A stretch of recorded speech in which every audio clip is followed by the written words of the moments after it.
Prelims clear करने वाले aspirants कुछ अलग नहीं पढ़ते, बस वही चीज़ें पढ़ते हैं जो एग्ज़ाम में आती हैं। यह है प्रीलिम्स फैक्चुअल सीरीज़, जहां हर संडे आपको मिलेंगे प्रीलिम्स के फैक्ट्स एंड वैल्यू एडिशंस जो करंट अफेयर से डिराइव्ड हैं।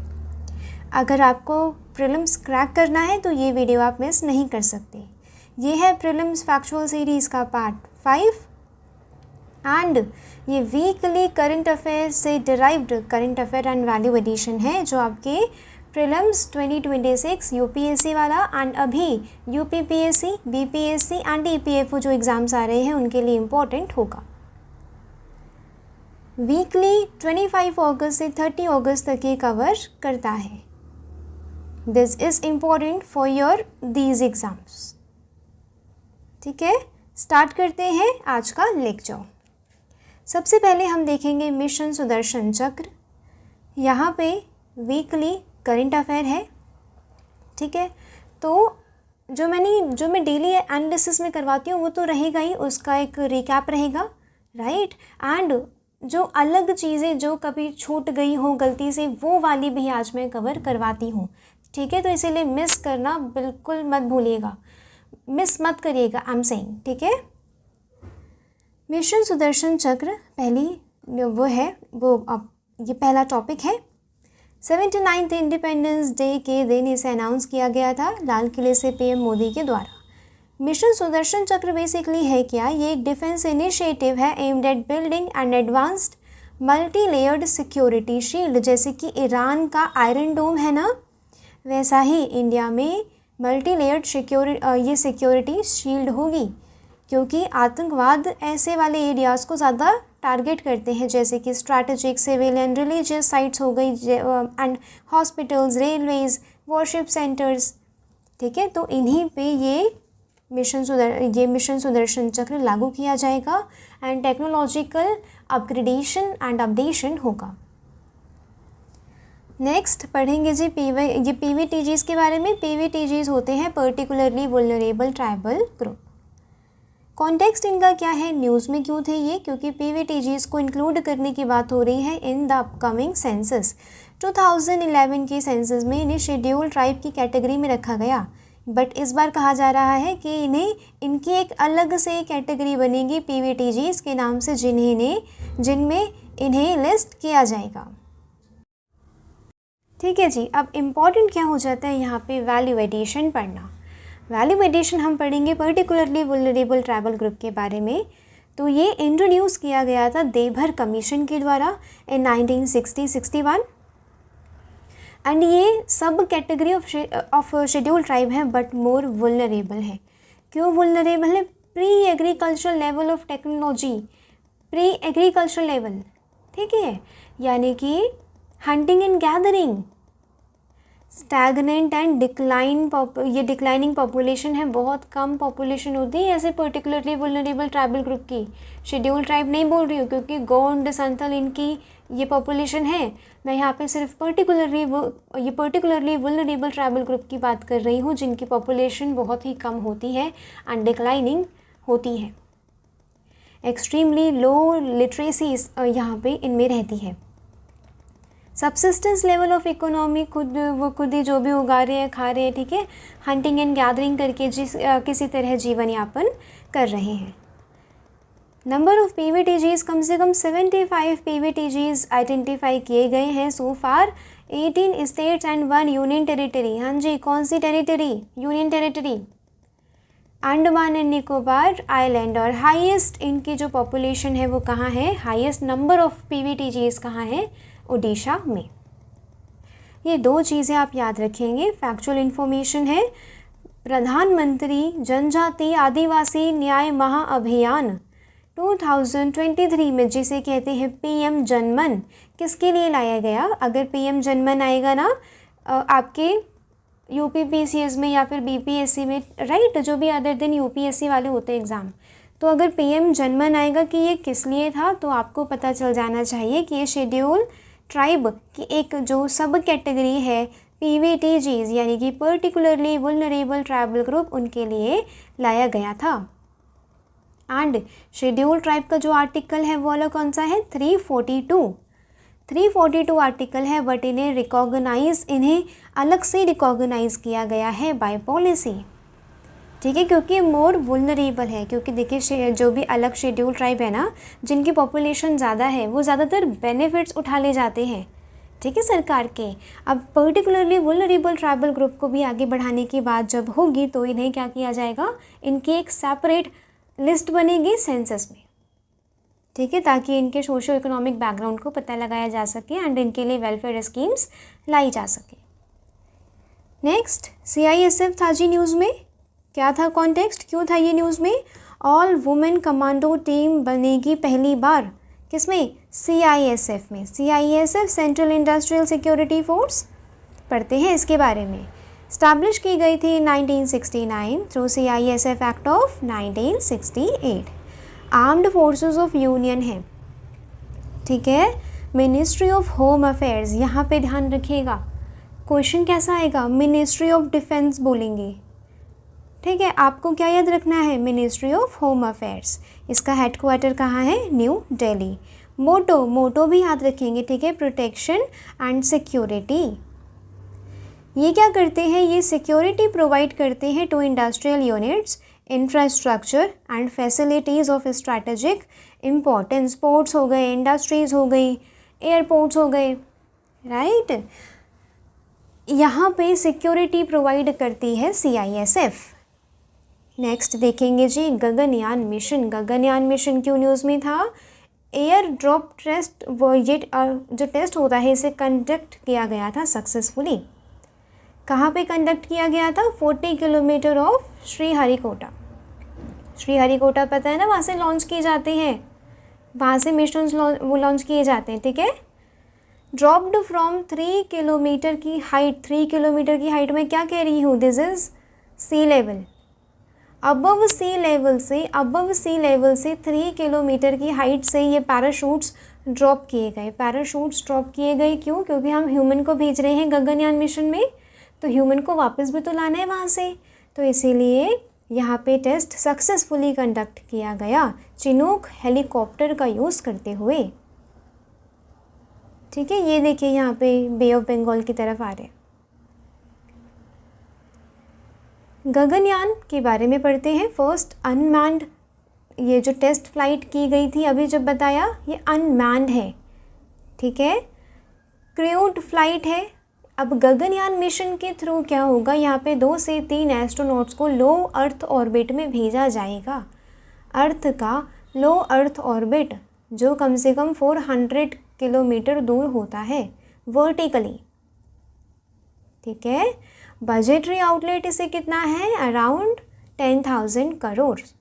कोलैबोरेशन वही इसरो, DRDO टेक्नोलॉजीज़ बनाएगा, इसरो कंडक्ट करेगा, IAF इंडियन एयरफोर्स जो भी है वो चिनूक हेलीकॉप्टर वगैरह से हेल्प करेगी एंड इंडियन नेवी एस्ट्रोनॉट्स को रिसीव करने में हेल्प करेगी,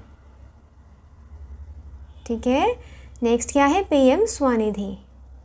PM स्वनिधि का वो कॉन्टेक्स्ट क्या है, क्यों ये न्यूज़ में था? PM extended PM Svanidhi till March 2030, extend कर दिया गया है मार्च 2030 तक, ठीक है। अब इम्पॉर्टेंट क्या है इसका, वैल्यू एडिशन। जून 1, 2020 में लॉन्च की गई थी मिनिस्ट्री ऑफ HUA यानी कि housing and urban affairs. Covid pandemic जब लॉकडाउन था उस टाइम पे, तो स्ट्रीट वेंडर्स को बहुत दिक्कत आई थी, ठीक है। उनका जीवन यापन होता है स्ट्रीट वेंडिंग करके, ठीक है, सामान बेच के, कुछ खाने पीने की चीज़ें वो बेच के। तो उन्हें जब सपोर्ट नहीं मिला कोविड-19 में, तब PM स्वनिधि स्कीम लाई गई थी। इसके तहत क्या है, ये सेंट्रल सेक्टर स्कीम है जिसके तहत affordable collateral free working capital loan दिए जाएंगे अप टू 10,000, यानी कि पहली बार कितना दिया जाएगा, 10,000। अगर वो आप चुकाने में वो सक्षम रहे, अगर आप 10,000 टाइमली इंस्टॉलमेंट्स देके आप चुका पाए, तो ये 20,000 to 50,000 तक इंक्रीज़ कर दिया जाएगा, ठीक है, अगर आपको चाहिए होगा तो। SIDBI क्या है, इसका इम्प्लीमेंटिंग पार्टनर है, याद रखिएगा। स्टेटमेंट में बना के क्वेश्चन पूछ लिया जाता है, ठीक है, ऐसे स्टेटमेंट आ जाते हैं कि इसे ये इतनी रुपीज़ का लोन देगा, ये इसका इम्प्लीमेंटिंग पार्टनर है, वहाँ पे कुछ भी चेंज हो सकता है, राइट। तो इसीलिए पढ़ के जाना है, जो चीज़ें न्यूज़ में रहती है उसका वैल्यू एडिशन इम्पॉर्टेंट है। फिर हमने क्या पढ़ा था, ग्लैंडर्स। ग्लैंडर्स एक डिजीज़ थी जिसे इराडिकेट करने की बात की जा रही थी। ग्लैंडर्स बैक्टीरियम के द्वारा कॉज किया जाता है। सबसे पहले ये वाला फैक्ट याद रखेंगे, बैक्टीरियम के द्वारा कॉज किया जाता है, कोई पैरासाइट, कोई वायरस नहीं, ठीक है, याद रखेंगे। कौन सा बैक्टीरिया, ये बुरखोल्रिया मेलाई, बुरखोल्रिया मेलाई के द्वारा ये बीमारी की जाती है, ठीक है। प्राइमरली इफ़ेक्ट किसे करता है, ये हॉर्सेस, म्यूल्स, डोंकीज़, इन्हें ये रिस्क देता है एंड इनसे ये other animals as well as humans में पहुंच जाती है बीमारी, ठीक है। तो इसका रिस्क है, इसीलिए इसे इराडिकेट करने की बात हो रही है। Prime ministers marks 11 transformative years of प्रधानमंत्री जनधन योजना। प्रधानमंत्री जनधन योजना को 11 साल हो गए हैं, ठीक है। आज ये फिर से न्यूज़ में है, तो इसीलिए इसे पढ़ेंगे। लॉन्च कब की गई थी, 2014, एंड कम से कम आप ना ये अगस्त 2014 याद रखेंगे, ठीक है। स्टेट पीसीएस वगैरह में पूछा जाता है ये। Financial inclusion, banking, saving, credit, insurance and pension, ये इसका क्या था, ऑब्जेक्टिव था, एक लक्ष्य था। ज़ीरो बैलेंस, कोई मिनिमम बैलेंस नहीं चाहिए आपको बैंक अकाउंट में रखने के लिए। जैसे कि अगर आप और प्राइवेट बैंक का देखें तो वो क्या करते हैं, बैंक अकाउंट में रखने को पैसे कहते हैं कि इतने कम से कम लिमिट होनी चाहिए, पैसे रखने चाहिए बैंक में। बाकी इसमें कोई मिनिमम बैलेंस नहीं चाहिए, ठीक है। नेक्स्ट है ओवरड्राफ्ट फैसिलिटी है, 10,000 तक की ओवरड्राफ्ट फैसिलिटी है इसमें। ओवरड्राफ्ट क्या होता है, एक होता है लोन, एक होता है ओवरड्राफ्ट, ठीक है। लोन होता है लंबे समय के लिए, ओवरड्राफ्ट होता है कि आप कुछ फॉर्म शायद भरते होंगे, उसके बाद 10,000 रुपीज़ आप विदड्रॉ कर सकते हैं, ठीक है, विदड्रॉ कर सकते हैं, बाद में ये आपसे ले लिए जाएंगे, ठीक है। डायरेक्ट बेनिफिट ट्रांसफ़र के थ्रू ये, ठीक है, यहाँ पे क्या है, पीएम जन धन अकाउंट के थ्रू अकाउंट्स खुलवाए गए एंड इसके through direct benefit transfer schemes में जो होती है उसे कंडक्ट किया जाएगा, इंटरमीडिएरीज को हटाया जाएगा। ऑपरेट्स अंडर, ये याद रखेंगे जी, ministry of finance, ministry of finance याद रखेंगे, ठीक है। अब डेज सेलिब्रेटेड इन वीक, कौन कौन से डेज सेलिब्रेट हुए थे, 23 अगस्त को सेलिब्रेट किया गया था ISRO day, national space day, ठीक है। क्यों मनाया जाता है, चंद्रयान 3 की ना मून के साउथ पोल पे सॉफ्ट लैंडिंग हुई थी, आपको याद है ये वाला दिन जब सॉफ्ट लैंडिंग हुई थी, पूरा देश इसे सेलिब्रेट कर रहा था, राइट। तब उसी को याद करने के लिए, उसी की मेमोरी को रिवाइव करने के लिए हम मनाते हैं नेशनल स्पेस डे। फिर उसी दिन कौन सा एक और डे मनाया जा रहा था, international day for remembrance of slave trade and it's abolition. Important क्या है, थीम है इम्पॉर्टेंट, डेज एंड थीम पढ़ना है। 2025 के यूपीएससी प्रीलिम्स में क्या था, डेज एंड क्यों मनाया जाता है, ऐसे मैच द फॉलोइंग दे दी थी, ठीक है। So this is important. Acknowledge the past, repair the present, build a future of dignity and justice, ठीक है। ये इस साल की थीम रही है, international day for the remembrance of the slave trade and it's abolition की। और ये वाली ऐसी लाइन है, ऐसा एक कोट है जो आप लिख सकते हैं अपने जीएस पेपर्स में या फिर अपने एसे में, ठीक है। 29 अगस्त को सेलिब्रेट किया गया था नेशनल स्पोर्ट्स डे। थीम क्या थी जी 2025 की, sports for promoting peaceful and inclusive societies, याद रखेंगे, ठीक है, रिवाइज करेंगे। फिर उसी दिन सेलिब्रेट किया गया international day against nuclear test. Theme क्या है इसकी, ending nuclear testing for the sake of humanity and environment, peace, security and towards a world free of nuclear testing. बहुत बड़ी थीम है ना, मत याद रखिएगा, ठीक है, सिर्फ इतना याद रखिएगा, ending nuclear testing for sake of humanity, सिर्फ इतना सा याद रख लीजिएगा, ठीक है, आपको याद आ जाएगा एग्जामिनेशन हॉल में। नेक्स्ट 30 अगस्त को क्या सेलिब्रेट किया गया? स्मॉल इंडस्ट्री डे इंडिया, ठीक है। ऑब्जर्व कब किया जाता है ये? 30 अगस्त 2025। इसका पर्पस क्या है? जो भी स्मॉल स्केल इंडस्ट्री का इंडिया की ग्रोथ में, इंडिया की इकोनॉमिक ग्रोथ में जो भी कंट्रीब्यूशन है उसे रिकॉग्नाइज करना। इस बार की थीम क्या है? याद रखेंगे, enhancing the role of MSMEs as drivers of sustainable growth and development. Now अब क्या आता है? फैक्ट शीट आता है। अदर देन UPSC जो भी आप एग्ज़ाम्स देते हैं उसके लिए बहुत ही इम्पॉर्टेंट है फैक्ट शीट। पहला क्या है जी? नागपुर का सतनावरी विलेज इंडिया का फर्स्ट स्मार्ट इंटेलिजेंट विलेज बना है, याद रखेंगे। Next 11th round of India Australia comprehensive economic जो भी पार्टनरशिप होती है, ठीक है, वो कंक्लूड हुई है in New Delhi. 1 day capacity building workshop हुई है, strengthening sub national sustainable development goal. JS paper 2 में बात आ सकती है इसकी, ठीक है, क्योंकि उसमें क्या है? वेलफेयर स्कीम्स हैं, तो हम सस्टेनेबल डेवलपमेंट गोल्स को ध्यान में रखते हुए वेलफेयर स्कीम्स जो बनाते हैं ना, उससे रिलेटेड क्वेश्चन पूछा जा सकता है। तो आप ये बोलेंगे कि रिसेंटली एक वर्कशॉप कंडक्ट की गई है सस्टेनेबल डेवलपमेंट गोल्स को ध्यान में रखते हुए इन अगरतला, ठीक है, याद रखेंगे। एंड प्रीलिम्स के लिए तो इम्पॉर्टेंट है ही। प्रीलिम्स मतलब अगर मैं यहाँ पे प्रीलिम्स कह रही हूँ तो सिर्फ UPSC का प्रीलिम्स मत समझिएगा, ये ऑल ओवर जो भी एग्ज़ाम्स हैं एंड ऑब्जेक्टिव टाइप जो फर्स्ट स्टेज होती है एग्ज़ाम्स की, उसके लिए इम्पॉर्टेंट है। नेक्स्ट रन संवाद कंडक्ट किया गया है at war college in MP। ये tri services seminar on warfare and war fighting है। Chief of integrated defence staff, ठीक है, अटेंड करेंगे chief of defence conference 2025 in Thailand, याद रखेंगे, ठीक है। ये फैक्चुअल है बट इम्पॉर्टेंट है, मैं सारी इंपॉर्टेंट चीज़ें आप लोगों के लिए लेके आती हूँ, ठीक है। The event is being jointly hosted by the United States Indo Pacific Command and Royal Thai Armed Forces. कौन होस्ट कर रहा है? इतना सा ध्यान रखिएगा, US एंड थाईलैंड, ठीक है जी। Next navy, Indian navy commission the latest state of art project 17A के under INS Udaygiri, INS Himgiri को विशाखापत्तनम में कमीशन्ड किया गया है।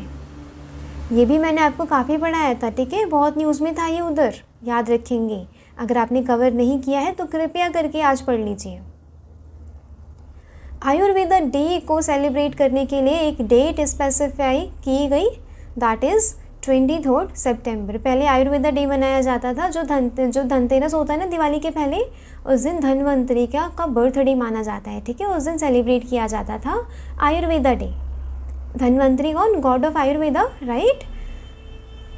तब ये सेलिब्रेट किया जाता था, बट ये इस साल क्या कहा गया कि हम अब 23 सितंबर हर साल क्या मनाएंगे? आयुर्वेदा डे मनाएंगे। इस बार आयुर्वेदा डे की थीम क्या है? अभी जो 23 सितंबर को आने वाला है, that is Ayurveda for people and planet. Ayurveda for people and planet, याद रखेंगे। ऑपरेशन रेनबो किसके लिए था? ड्रग स्मगलिंग को काउंटर करने के लिए। NHAI ने लॉन्च किया था प्रोजेक्ट आरोहन, जो भी टोल प्लाजास पे जो भी एम्प्लॉयज़ हैं ना, उनके बच्चों की शिक्षा, ठीक है, कौन उठाएगी, कौन सपोर्ट करेगी? National highway authority of India under project Arohan. US ने कंफर्म किया था फर्स्ट ह्यूमन केस ऑफ स्क्रूवॉर्म। स्क्रूवॉर्म बताया था मैंने आपको पूरा एनालिसिस में, ठीक है, इसीलिए मैं कहती हूँ डेली का एनालिसिस देखिए। स्क्रूवॉर्म बेसिकली एक वॉर्म्स होते हैं जो क्या होता है, आपके जो खुले वाउंड्स होते हैं ना, जो भी खुली चोट होती है, वहाँ पे बैठ के ये अपने एग्स ले करते हैं। लार्वा उनके आपके जो उनके लार्वा होते हैं ना, वो आपके फ्लैश पे फीड करते हैं, आपका मांस खाते हैं, जहाँ पे खुली चोट है ना वहाँ पे, ठीक है, स्किन खाते हैं वहाँ की। ये टिपिकली फाउंड करते हैं south America and Caribbean, and ये फैल जाते हैं ब्रेन तक, तो जिस वजह से क्या हो जाती है? मृत्यु। एक्सरसाइज ब्राइट स्टार 2025, ये एक मल्टीलेटरल एक्सरसाइज है, होस्ट की गई है by Egypt in conjunction with the US since 1980। ठीक है, नेक्स्ट ये 10th है, आज का लास्ट है।